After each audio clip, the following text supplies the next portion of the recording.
PCB से related sports की बड़ी खबर है ये जी, क्रिकेट के मैदान से। पीसीबी ने जो एक बार फिर से कौमी टीम की कप्तानी बाबर आजम साहब को सौंप दी है। इस हवाले से काफ़ी ज़्यादा सोशल मीडिया पे देख रहे होंगे कि शोर मचा हुआ है। पंजाबी की कहावत है, उसका मैं आपको ज़रा उर्दू में बता देती हूँ कि उसका उर्दू में तर्जमा ये है कि नानी ने शादी की, बुरा किया, और शादी करके फिर तोड़ दी और भी बुरा किया। कुछ मेरे ख्याल से यही चलन हमारे क्रिकेट के करता धरता इदारे पीसीबी का है। अब बाबर आजम साहब की कप्तानी की बात हो रही है, बाबर आजम साहब को जो फिर से कप्तान बना दिया गया है। आप देख रहे होंगे कि सोशल मीडिया पर बहुत ज़्यादा एक महाज गर्म है। खिलाड़ियों से ज़्यादा सवाल जो पीसीबी के किरदार हैं उन पे उठाए जा रहे हैं, जिनको यकीनी तौर पे समझ भी आती है। सबसे पहला सवाल ये किया जा रहा है कि क्या ये ज़रूरी है कि जब भी पीसीबी का चेयरमैन तब्दील हो तो कौमी टीम का कप्तान भी फ़ौरन तब्दील कर दिया जाए? जब पहले बाबर आजम से कप्तानी वापस ली गई थी तो तब क्यों ली गई थी, और अब उन्हें फिर कप्तान बना दिया गया दोबारा से?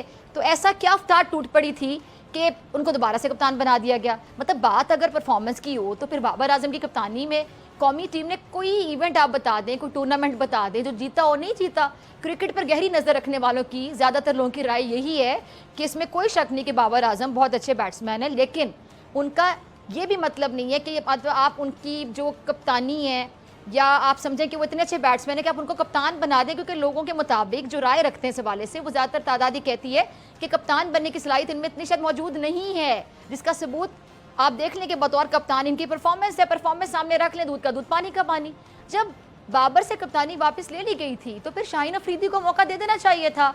अगर इन्हें कप्तान बनाया गया था तो फिर मज़ीद मौका देना चाहिए था, थोड़ा और आजमा लेते। फिर दूसरा, पीसीबी के कप्तान तब्दील करने के इस फैसले से टीम में मेरे ख्याल से जो ग्रुप बंदी है वो मज़ीद ज़्यादा हो जाएगी, तक़वियत पकड़ेगी। और फिर आपको पता है वर्ल्ड कप भी है करीब, वर्ल्ड कप से पहले ये यकीनी तौर पे कोई अच्छी खबर नहीं होगी कि टीम में मतलब एक ग्रुप बंदी हो, किसी की क्या राय हो, किसी की क्या राय हो, कोई इस तरफ हो, कोई उस तरफ हो। ऐसे बेहतर नहीं होगा, इससे खिलाड़ियों के परफॉर्मेंस पे भी असर पड़ सकता है। अच्छा, तीसरी बात ये जो तनकीद की जा रही है कि बहुत से लोगों का ये कहना है कि जिसका काम उसी को साझे।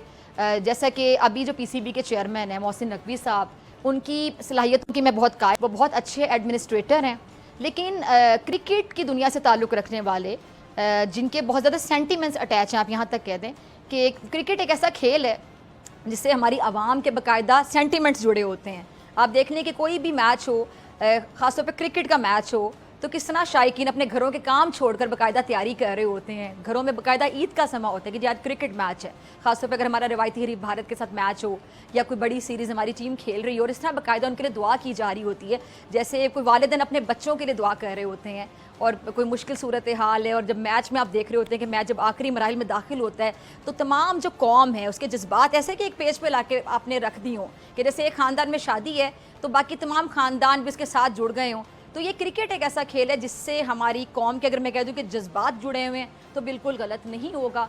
तो क्रिकेट पर तज्जिया या तबसरा करने के लिए हमारे यहाँ लोगों की तादाद भी उतनी ही ज़्यादा है जितने लोगों के क्रिकेट के साथ जज्बात जुड़े हुए हैं। तो बहुत से लोगों की राय ये है कि कभी नजम सेठी साहब को ये मौका दे दिया जाता है, अब मोहसिन साहब को, तो किसी क्रिकेट की दुनिया से ताल्लुक़ रखने वाले या किसी साबिक बड़े खिलाड़ी से ये काम क्यों नहीं लिया जा सकता? बहरहाल ये सही है गलत है ये मैं देखने वाले नाजरीन पे छोड़ती हूँ कि उनको क्या लगता है कि क्या हुकूमत को जो इस तरह के मशवरे दिए जा रहे हैं कि अगर क्रिकेट की बेहतरी चाहते हैं तो फिर पीसीबी के चेयरमैन के जैसे अहम ओहदे पर किसी क्रिकेट से ताल्लुक़ रखने वाले शख्सियत को, जो कि माजी के एक बड़े क्रिकेटर हों या इस चीज़ को समझते हों, उनको मौका दिया जाए। ये मैं आप पे छोड़ती हूँ कि ऐसी बात जो की जा रही है ये किस हद तक दुरुस्त है।